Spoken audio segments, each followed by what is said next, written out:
In this video, you are going to see how to put text and image side by side in Google Docs, as you can see here. Let's get started. We can apply two methods. Here I have some text. To put the text and image side by side, go to Insert, go to Image, go to Upload from Computer. Let me select this text and click on Open. Let us click on the image, go to Image option, go to Text Wrapping, and here you will find various options. Let us choose Wrap Text. Now reduce the size of the image and you can keep the image like this. Then the picture will be placed over here. Now select the picture and go to over here and make it justified. Now you will see this is perfect for me. There is another way. Go to Insert, go to Table and select a 2x1 table. Now click on the first table and paste the text. Select the text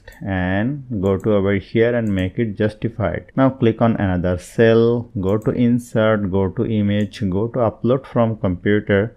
Let me choose this picture, click on Open. Now click on this small arrow key, click on over here and let us remove the table border from here. Now select this one, hold down the Ctrl key and select this 3 table and go to over here and make it white fill color, and this is also perfect. So hope you found this video helpful. If you like this video, please share this video with your friends and family and don't forget to subscribe. Thank you.